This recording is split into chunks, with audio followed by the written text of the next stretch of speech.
Gostaria de convidar a todos a abrirem as suas Bíblias no livro de Jonas, capítulo 3. Nós estamos na nossa série de exposições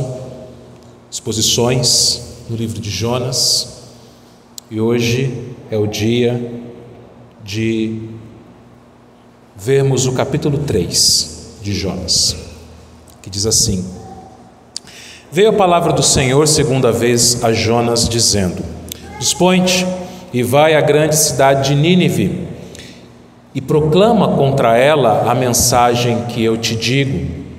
Levantou-se, pois, Jonas e foi a Nínive, segundo a palavra do Senhor. Ora, Nínive era a cidade muito importante diante de Deus, e de 3 dias para percorrê-la. Começou Jonas a percorrer a cidade, caminho de um dia, e pregava e dizia: ainda 40 dias e Nínive será subvertida. Os ninivitas creram em Deus e proclamaram um jejum e vestiram-se de panos de saco, desde o maior até o menor. Chegou esta notícia ao rei de Nínive. Ele levantou-se do seu trono, tirou de si suas vestes reais, cobriu-se de pano de saco e assentou-se sobre cinza.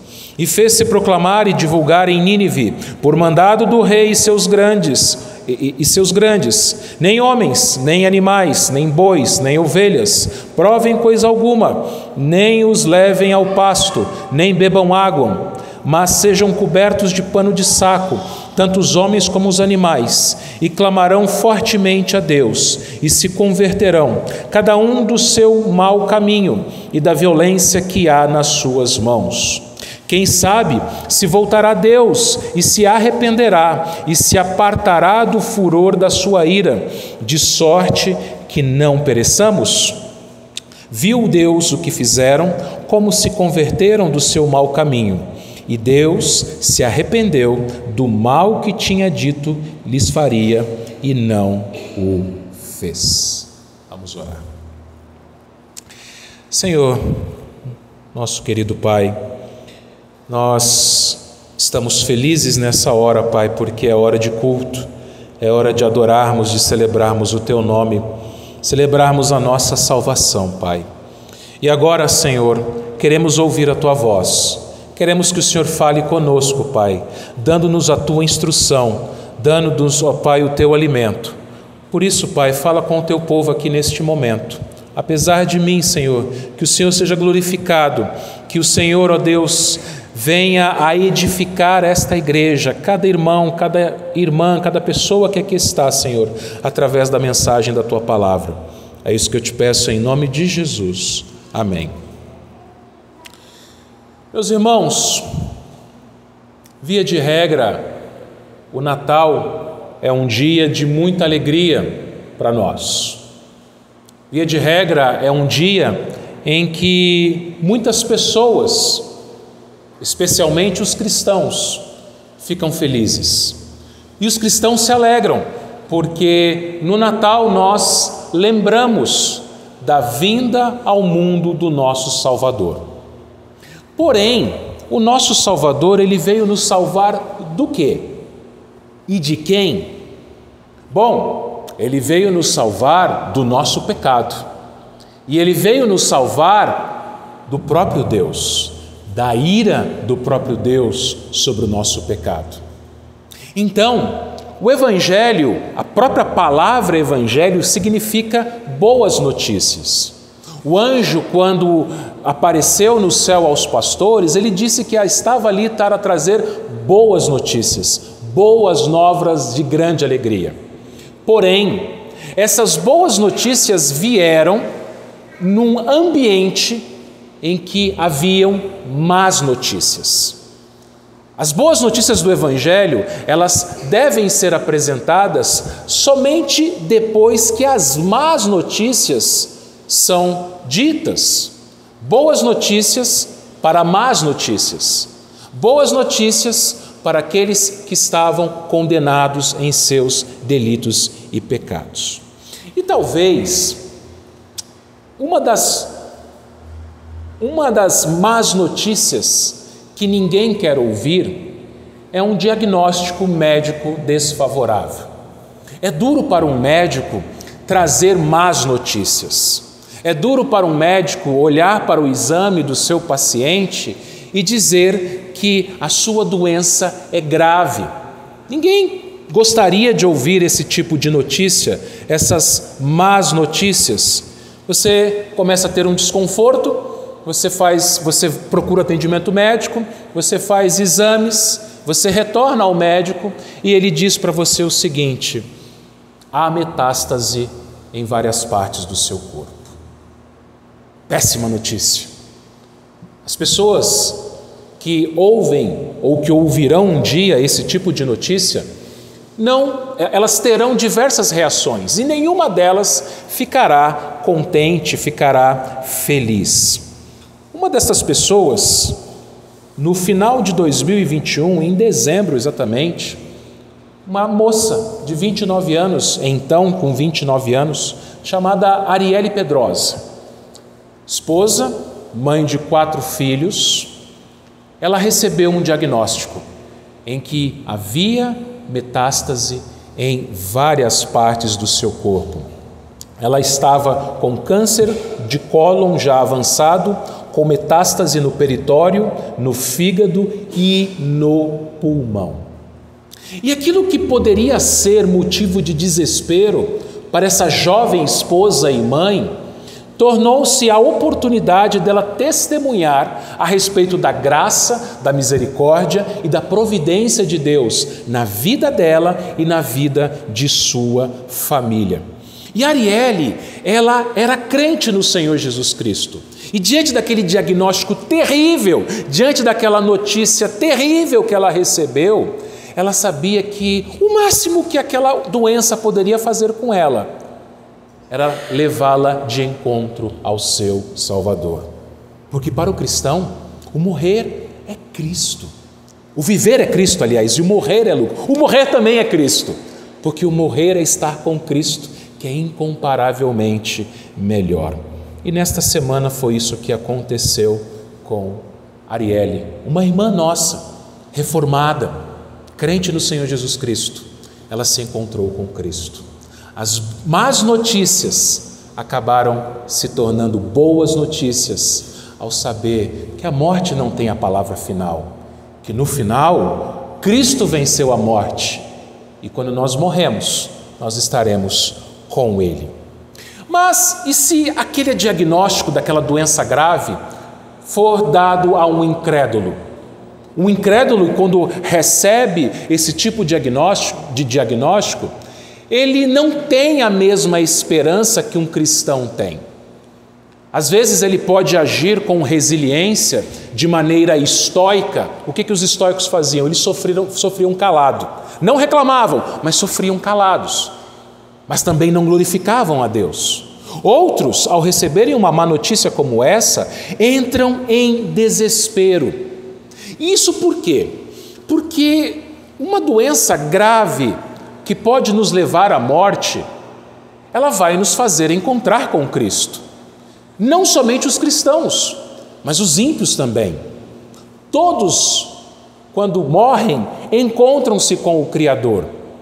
E ao passo que, se por um lado, aliás, para o cristão isso é motivo de grande alegria, porque ele vai se encontrar com o seu Salvador, para o não cristão isso é motivo de terror, porque ele vai se encontrar com o juiz. Uma má notícia, ela pode permanecer má para aqueles que não creem, mas ela pode ser boa no final para aqueles que creem. Isso porque todos prestarão contas de suas vidas. Todos prestarão contas de suas vidas. E meus irmãos, Deus chamou o profeta Jonas para anunciar aos ninivitas más notícias. Que se aproximava, aliás, o seu momento de acerto de contas com Deus. Em 40 dias, dentro de 40 dias, aqueles homens e mulheres maus, cruéis, terríveis. Você se lembra que Nínive era a capital da Assíria e os assírios foram um dos povos mais cruéis da humanidade. O exército assírio, ele matava seus inimigos com requintes de crueldade. E Nínive era a grande capital da Síria, uma cidade gigantesca. E Deus então envia Jonas para lá. E Jonas não quer obedecer no primeiro momento. Ele tenta inutilmente fugir do Senhor, pegando um navio para o sentido oposto, para Tarsis. Ele demonstra sua indiferença dormindo no porão do navio, enquanto todos estavam ali buscando esperança em falsos deuses diante de uma tempestade. Ele é descoberto, ele confessa o seu pecado e ele é lançado ao mar para ali morrer afogado. Mas Deus, pela sua graça, providenciou um grande peixe, como nós vimos no domingo passado. Esse peixe engoliu Jonas. E esse peixe, que poderia ser a causa da morte de Jonas, porque, humanamente falando, seria isso que ia acontecer. As enzimas do estômago daquele peixe iriam corroer o corpo de Jonas até finalmente ele falecer, ele morrer. Mas mesmo assim, no capítulo 2, Jonas ele ora ao Senhor, ele adora a Deus, ele reconhece que Deus é o seu Salvador. Então, mesmo que Deus não o tirasse daquele peixe, mesmo que as más notícias da morte finalmente se concretizassem na sua vida, Jonas tinha esperança. Ele diz no versículo 9 do capítulo 2, ao Senhor pertence a salvação. Porém, ele vai até Nínive, ele é vomitado pelo peixe por ordem do Senhor, e Deus lhe dá uma segunda chance, queridos irmãos. E a misericórdia do Senhor, ela é demonstrada ao convocar Jonas novamente para o serviço. Versículos 1 e 2 de Jonas 3 nos diz assim: veio a palavra do Senhor segunda vez a Jonas, dizendo: dispõe-te, vai à grande cidade de Nínive e proclama contra ela a mensagem que eu te digo. Irmãos, no domingo passado nós encerramos o nosso sermão com o texto de Efésios 2, 8 a 10, que diz assim: porque pela graça sois salvos mediante a fé, e isso não vem de vós, é dom de Deus, não por obras, para que ninguém se glorie, pois somos feitura dele, criados em Cristo Jesus para boas obras, as quais Deus de antemão preparou para que andássemos delas.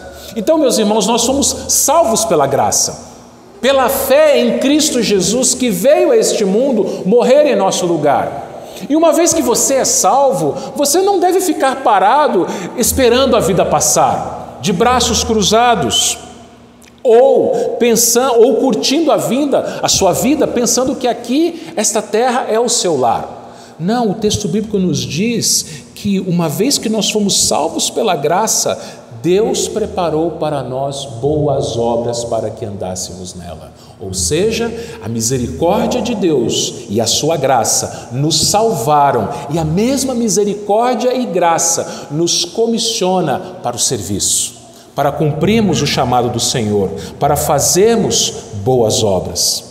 Um outro texto bastante conhecido é Lamentações 3, 22 e 23, que diz assim: as misericórdias do Senhor são a causa de não sermos consumidos, porque as suas misericórdias não têm fim, renovam-se a cada manhã, grande é a tua fidelidade. Pensa comigo, meu irmão, minha irmã, você peca todo dia e eu também. Então, ao final de cada dia, se Deus quisesse, Ele poderia nos destruir, Ele poderia nos matar, Ele poderia fazer isso, porque é isso que nós merecemos, somos pecadores. Mas as misericórdias do Senhor, elas se renovam no dia seguinte, a cada manhã novas misericórdias, nos dando a cada manhã uma nova oportunidade. Você errou no dia de hoje, mas se você acordar no dia de amanhã, Deus te dá uma nova oportunidade para acertar, para servi-lo, para obedecê-lo. E foi o que aconteceu aqui com Jonas. Jonas falhou, Jonas desobedeceu, e Deus agora dá uma nova chance, uma nova oportunidade para que Jonas acertasse, para que Jonas obedecesse ao Senhor como sinal de sua misericórdia. Assim, meus irmãos, cabe a nós obedecermos. Deus, todos os dias, a cada dia novo em que as suas misericórdias se renovam, é uma nova oportunidade para a gente acertar, para a gente servi-lo. Uma vez que nós fomos salvos por Cristo Jesus, nós agora servimos a Ele. E foi o que Jonas fez. Versículos 3 e 4. Levantou-se, pois, Jonas e foi a Nínive segundo a palavra do Senhor. Ora, Nínive era cidade muito importante diante de Deus, de 3 dias para percorrê-la. Começou Jonas a percorrer a cidade no caminho de um dia e pregava e dizia: ainda 40 dias e Nínive será subvertida. Que diferença da primeira vez? Da primeira vez, Deus faz o mesmo chamado a Jonas e Jonas não ouve, Jonas foge, Jonas desobedece. Na segunda vez, Jonas, ele não faz objeções, ele não questiona a dura caminhada que seria até Nínive, ele não questiona que os ninivitas poderiam matá-lo. Você se lembra que eles eram cruéis. Ao ouvirem uma mensagem de juízo, Jonas não foi levar boas notícias, foi levar más notícias. 40 dias e Nínive será destruída. Então Jonas, ele não questionou, perguntando: Senhor, mas e se me matarem lá? Ou se zombarem de mim? Ou se não acreditarem na minha mensagem? Ou se eu for taxado de falso profetas? Não, irmãos, Jonas não discutiu. O texto diz que ele levantou-se, pois, e foi a Nínive. Uma obediência inquestionável. Quem somos nós para discutirmos com o Senhor? Quem somos nós para questionarmos as ordens do Senhor, os mandamentos do Senhor? Quem somos nós para questionarmos aquilo que Ele nos manda fazer, onde Ele nos manda fazer? Deus, meus irmãos, colocou cada um de nós no local específico onde nós vivemos, na família em que nós vivemos, no trabalho, no local de trabalho em que desempenhamos a nossa profissão, no bairro, na rua onde nós moramos. Você está colocado estrategicamente por Deus para levar a mensagem dele, para fazer novos discípulos. E claro que, conforme nós sabemos, Jonas só fez isso depois da aflição. Não é assim que acontece com a gente? Tantas vezes nós só obedecemos ao Senhor depois que nós desobedecemos uma primeira vez e Ele pesa a mão sobre nós. Jonas experimentou isso. Jonas recebeu uma ordem, desobedeceu, Deus enviou o juízo. Ele se arrependeu diante do juízo, da aflição, do sofrimento, e Deus então o restaurou e Deus o envia novamente para servi-lo. Então Jonas poderia dizer, como Davi no Salmo 119, versículo 67, antes de ser afligido, eu andava errado, mas agora guardo a tua palavra. E Salmo 119, 71, foi-me bom ter eu passado pela aflição, para que aprendesse os teus decretos. Meus irmãos, a gente precisa pensar numa coisa. Muitas vezes na vida da gente, nós sofremos aflições por causa da nossa desobediência. Nós descansamos na graça do Senhor e às vezes nós nos esquecemos que ser salvo pela graça não significa não fazer mais nada, não viver para o Senhor. Mas ser salvo pela graça implica em obediência à sua palavra. E quando a gente desobedece, nós temos um Pai que nos disciplina. E quando a gente é disciplinado, a gente aprende com o sofrimento, aprende com a disciplina, e aí sim a gente obedece. Mas vejam, meus irmãos, a obediência não é natural. Por isso que Deus ele tem que agir no nosso coração primeiro para que a gente possa obedecê-lo. Olha que incrível que este livro do profeta Jonas nos mostra. Ele nos mostra que todas as criaturas obedecem a Deus. Você lembra no capítulo 1 que os ventos e o mar obedeceram a Deus? Ainda no capítulo 1, o peixe foi ao encontro de Jonas para engoli-lo em obediência a Deus. No capítulo 2, o peixe novamente obedeceu à ordem de Deus e vomitou Jonas na terra. No capítulo 3, nós vamos ver daqui a pouco que os ninivitas ouviram a mensagem e obedeceram a Deus em arrependimento. No capítulo 4, que nós veremos no domingo que vem, nós vamos ver que a planta que nasceu obedeceu a Deus nascendo. E o próprio verme que Deus enviou obedeceu a Deus também. Mais tarde, o vento que bateu o calor solar na cabeça de Jonas também obedeceu a Deus. Então observe, toda a criação obedece a Deus. E nós não. Nós não somos capazes de obedecer a Deus por nossa própria natureza. Nós somos naturalmente desobedientes. Somos filhos de Adão. Nós não conseguimos, por nossa própria vontade, obedecer a Deus como as demais criaturas, mas precisa de um ato de misericórdia de Deus. Nós somos filhos de Adão, desobedientes por natureza. Como ele foi desobediente, nós somos desobedientes. Mas o segundo Adão, que foi o Senhor Jesus Cristo, ele veio para morrer no nosso lugar, mas antes dele morrer, ele obedeceu. E porque ele obedeceu, é que nós nos tornamos obedientes. Conforme diz Paulo lá em Romanos 5,19. Porque como pela desobediência de um só homem, muitos se tornaram pecadores, assim também por meio da obediência de um só, muitos se tornaram justos. Sabe por que você obedece?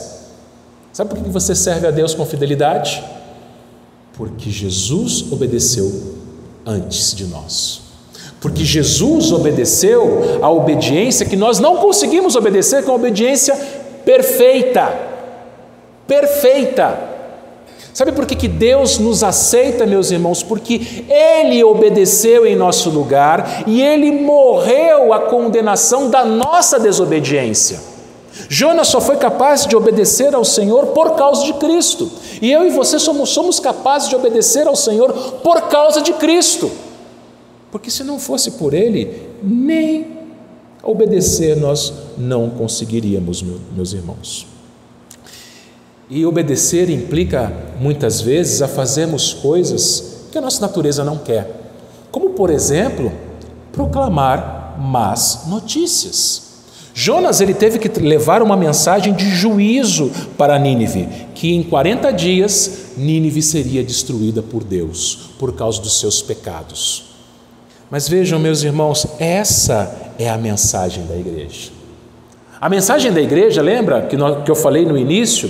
As boas notícias, elas só podem vir depois que venham as más notícias. Hoje é Natal, as pessoas estão felizes, as pessoas celebram, muitas delas se lembram de Cristo nascido entre nós, mas a grande maioria se esquece o porquê que Ele veio. Ele veio porque nós somos pecadores. Ele veio porque o nosso pecado nos condena à morte. Ele veio para morrer a nossa morte.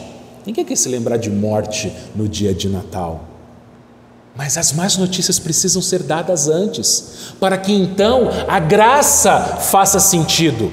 Porque se você não entender o quão mal você é, o quão pecador você é, e o justo juízo de Deus sobre você, pela sua maldade, pelo seu pecado, deveria justamente ser derramado sobre você, mas Deus resolveu derramar sobre o Filho dele esse juízo no seu lugar. Aí você entende, aí você se alegra, aí faz sentido as boas notícias. As boas notícias fazem sentido. Porque primeiro você entendeu a gravidade, o diagnóstico pesado da sua doença, que não era simplesmente uma doença física, mas era uma doença espiritual. Na verdade, a própria morte espiritual.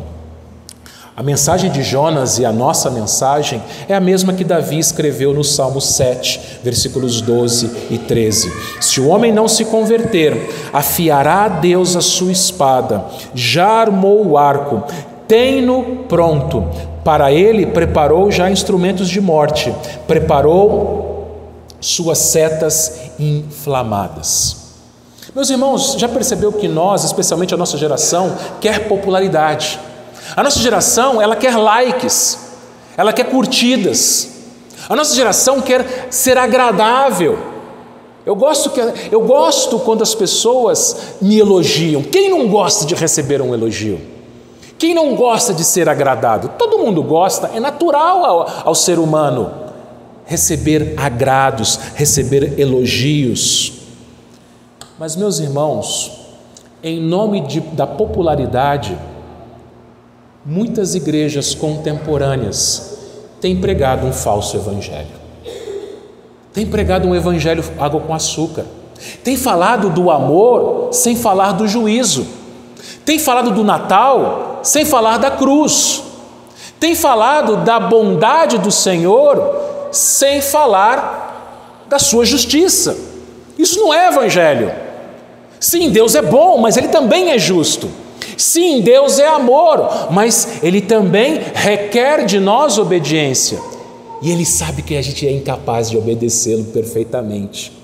Mas é pela graça que Ele enviou o Seu Filho para obedecer e para morrer no lugar de desobedientes. Esta é a mensagem que nos faz lembrar que o Senhor Jesus naquela cruz sofreu as dores do inferno no nosso lugar. Quantos sermões você já ouviu na sua vida sobre inferno? Certamente deve ter sido poucos, né? Mas a gente precisa se lembrar do inferno, da realidade do inferno, porque quando a gente entende e se lembra disso, é que a cruz faz sentido para nós, é que o Natal faz sentido para nós, porque o Natal foi nos livrar do inferno. Jesus veio para nos livrar do inferno, para nos livrar da ira de Deus, para nos lembrar, meus irmãos, do 40º dia. 40 dias, Nínive seria subvertida, seria destruída. Deus é paciente. Jonas podia falar, olha, hoje à tarde, olha, daqui a 5 minutos, 40 dias. E muitos abusam da paciência de Deus. Muitos continuam levando as suas vidas abusando, pensando que Deus está morto, pensando que Deus não está preocupado ou não se importa com os seus pecados, continuam curtindo, aproveitando suas vidas como se o 40º dia não fosse chegar. Mas um dia o 40º dia chega. Um dia, o dia de prestação de contas chega. Por isso que a mensagem que a igreja deve pregar é a mensagem de arrependimento. Arrependam-se enquanto é tempo. Voltem para o Senhor enquanto vocês estão ainda respirando. Enquanto o fio de prata não se rompe, o cântaro não se quebre e a roda junto ao poço não se quebre. Se você já leu Eclesiastes, você sabe do que eu estou falando. E o pó volte à terra e o espírito volte a Deus. Meus irmãos, essa é a mensagem. Dura, não é verdade? Duro o diagnóstico. Homens, vocês são pecadores e o que vocês merecem é a ira de Deus. Ninguém quer ouvir isso. Todo mundo quer ouvir que Jesus nasceu, que Jesus nos salvou. Mas nos salvou do quê?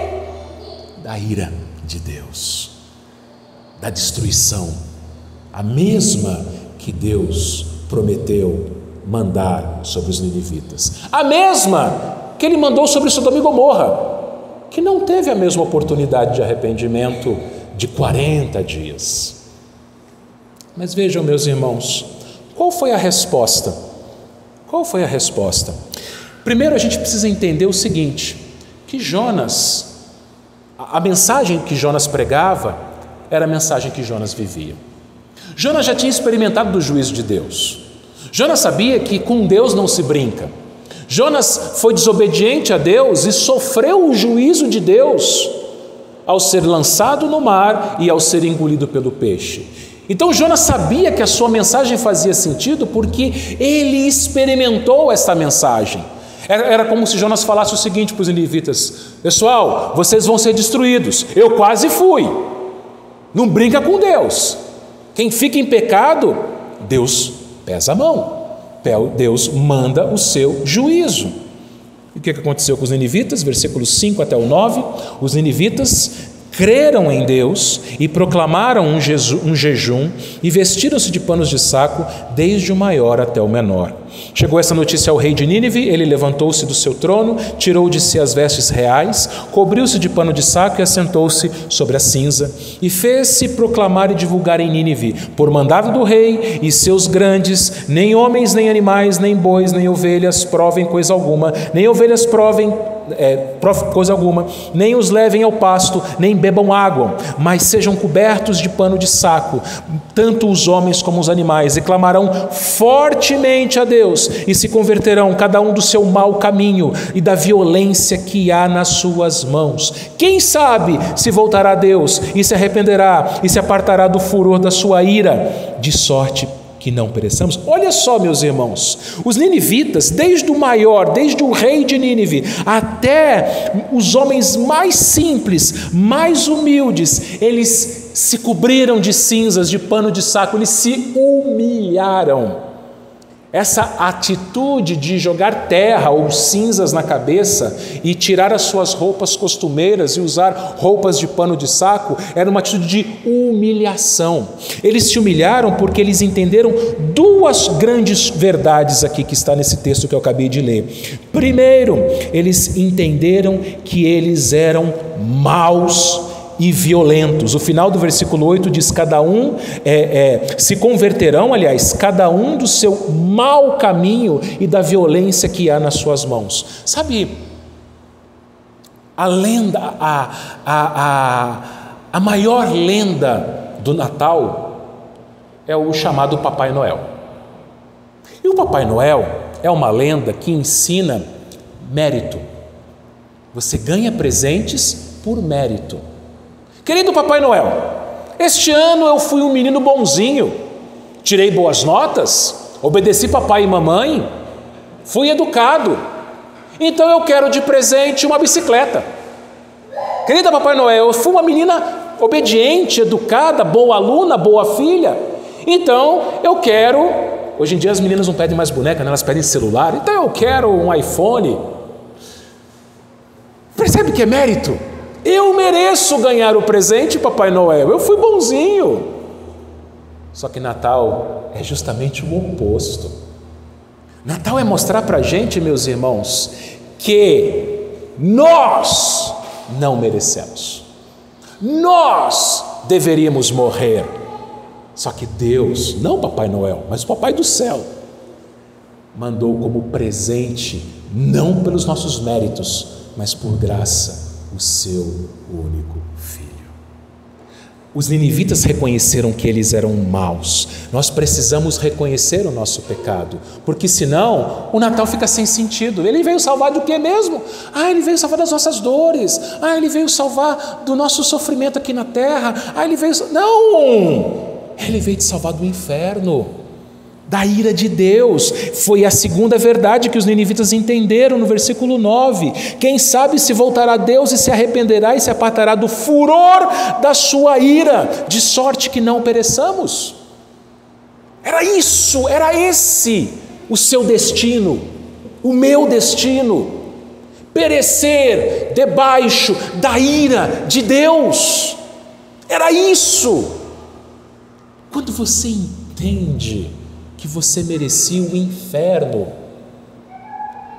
só que Jesus foi enviado por Deus, se encarnou, esteve entre nós, e naquela cruz ele bebeu o cálice da ira de Deus. Naquela cruz, o que mais doeu em Cristo Jesus não foram os cravos, não foram os espinhos na sua cabeça, não foram os chicotes dos soldados, não foi a zombaria, não, o que mais doeu nele foi o Pai derramando a sua ira sobre ele e abandonando, desamparando o seu filho, coisa que ele deveria fazer comigo e com você, porque é que nós que merecemos.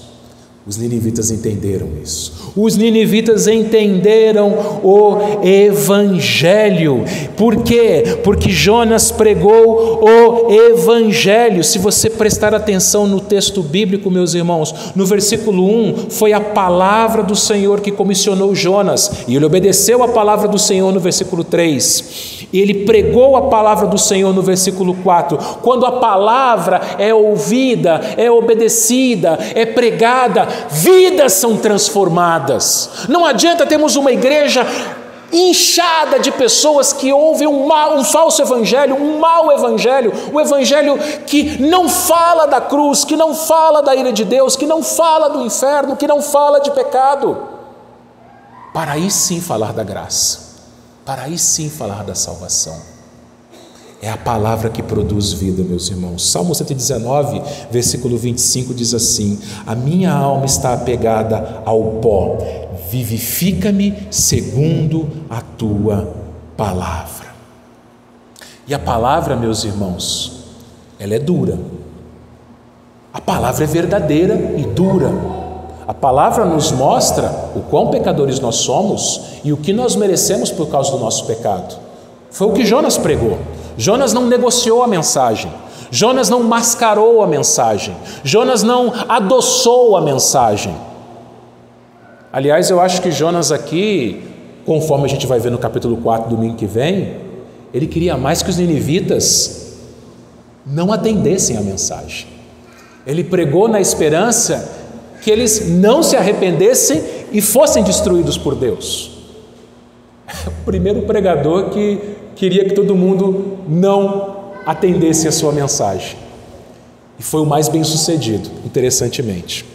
Irmãos, quando nós somos fiéis à mensagem, quando no nosso dia a dia você está lá no seu local de trabalho, na sua casa, com a sua família, com pessoas interagindo nas redes sociais, e você ali tem a oportunidade de falar do Evangelho, se você for fiel ao Evangelho, você vai mostrar às pessoas o seu pecado e a condenação do seu pecado. E o que acontece, meus irmãos? Você pode sofrer por causa disso. Você pode perder amizades. Ninguém quer ouvir que é pecador e que vai para o inferno. Você pode perder amizades. Pessoas podem se afastar de você. Pessoas podem te ignorar. Pessoas podem te perseguir. Mas vão ter alguns que vão te ouvir. Vão ter alguns que vão se aproximar de você. Vão ter alguns que vão se converter. Os eleitos. João 3,36 nos diz assim: por isso quem crê no Filho tem a vida eterna. Mas o que todavia se mantém rebelde contra o Filho não verá a vida, mas sobre ele permanece a ira de Deus. Quando as pessoas ouvem a mensagem do Evangelho, ela tem uma dessas duas reações. Ou ela escuta e crê, e assim ela tem a vida eterna, ou ela escuta, mantém-se rebelde, e a ira não sai daquela pessoa, permanece naquela pessoa. Mas, meus irmãos, é essa a mensagem do Evangelho. Nós não podemos enganar as pessoas, nós não podemos mentir para as pessoas. Como você se sentiria se você tivesse uma doença muito grave e o médico não pedisse exames? O médico falava assim: vai para casa e toma uma dipirona, vai para casa e toma um xaropinho, sendo que a sua doença está matando o seu corpo. Não seria mais preferível você ouvir a verdade, o diagnóstico preciso e fazer o tratamento necessário? Mesmo que o diagnóstico fosse pesado e ruim, nós não podemos enganar as pessoas, dizendo que elas são boas, achando que elas são boas e deixando elas acharem que são boas, porque não são. Porque senão, qual o sentido do Filho de Deus nascer neste mundo? Ele nasceu para morrer no lugar de gente ruim, como eu e como vocês, queridos irmãos.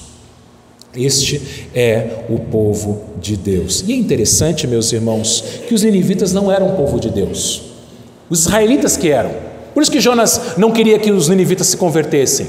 Os judeus, eles eram nacionalistas. Não, nós somos o povo de Deus. Só que a Bíblia nos ensina, meus irmãos, que o povo de Deus, ele não é físico e sim espiritual. O Israel de Deus, ele não é físico e sim espiritual. Em Gênesis 12, versículo 3, o Senhor disse a Abrão: em ti serão benditas todas as famílias da terra. E em Gálatas 3, 7 a 9, nós lemos: Sabei, pois,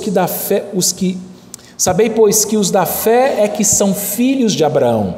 Ora, tendo a Escritura previsto que Deus justificaria pela fé os gentios, pré-anunciou o Evangelho a Abraão: em ti serão abençoados todos os povos, de modo que os da fé são abençoados com o crente Abraão. Então, assim como os ninivitas não eram povo de Deus e se tornaram povo de Deus mediante o arrependimento e a fé, nós também.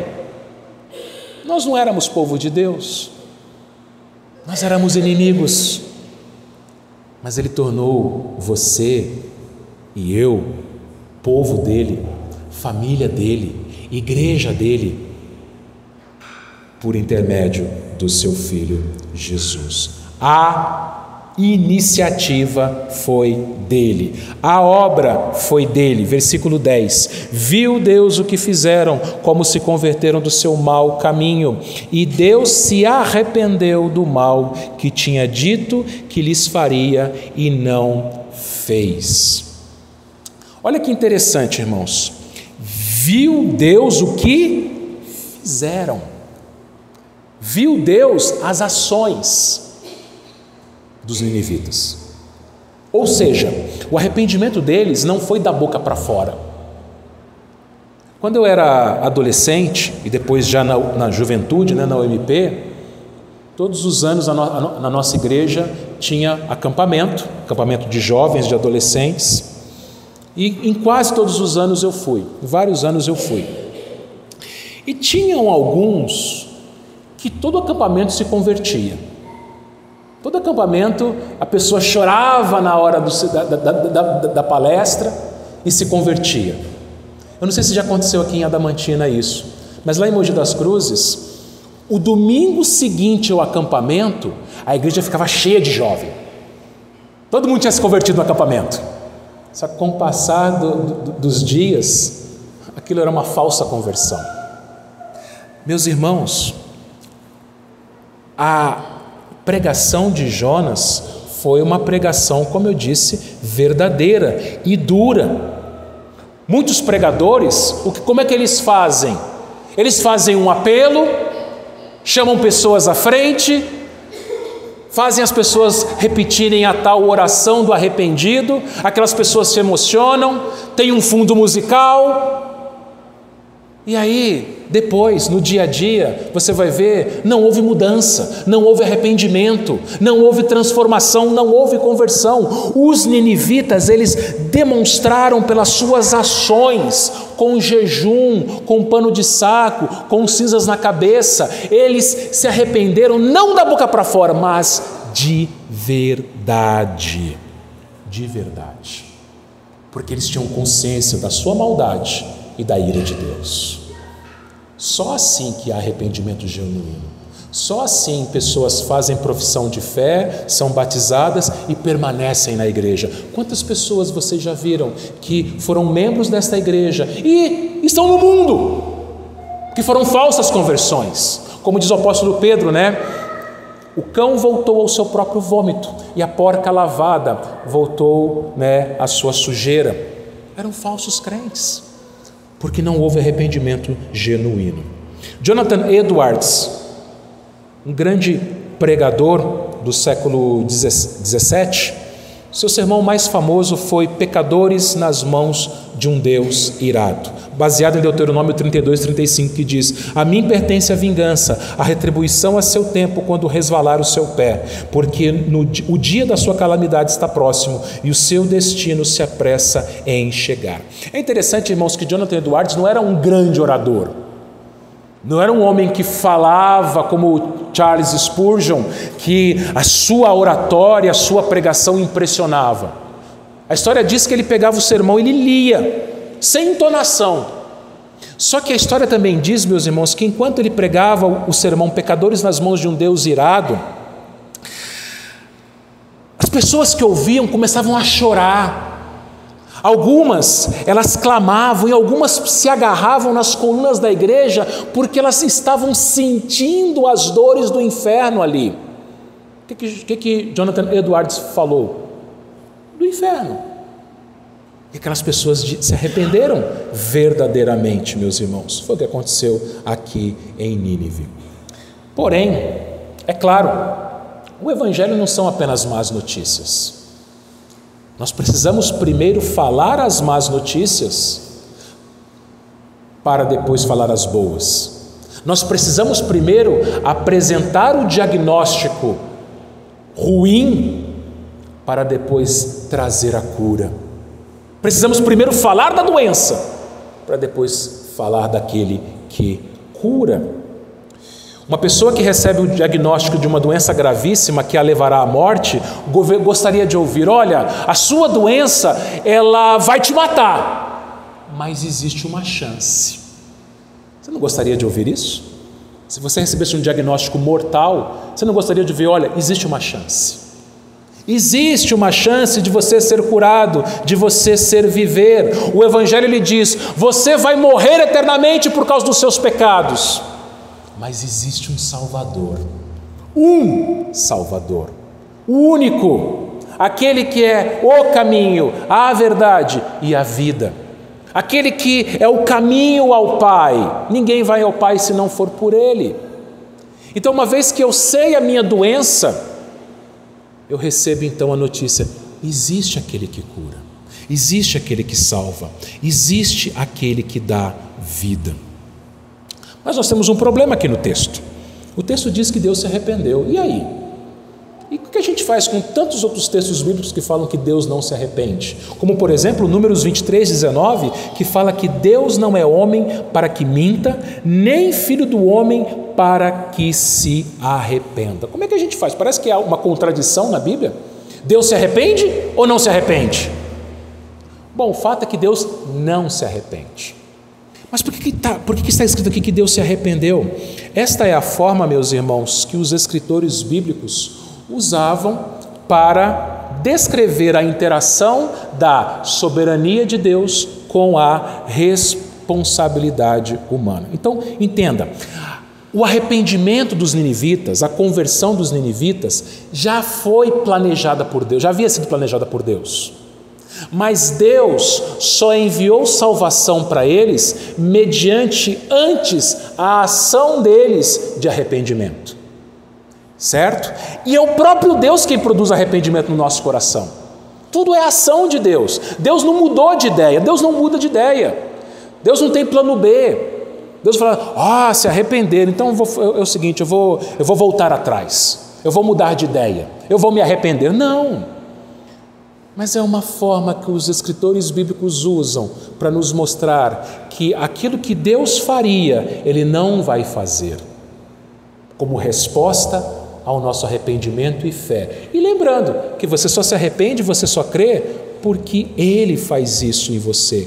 Ele que proporciona arrependimento e fé no seu coração. Isso não significa que os ninivitas ou nós somos salvos por obras. Eu me arrependi, então porque eu me arrependi, eu fiz por merecer. Os ninivitas, eles se vestiram de pano de saco, jogaram cinza na cabeça, então eles fizeram por merecer. Não, isso é graça, meus irmãos. Isso é graça.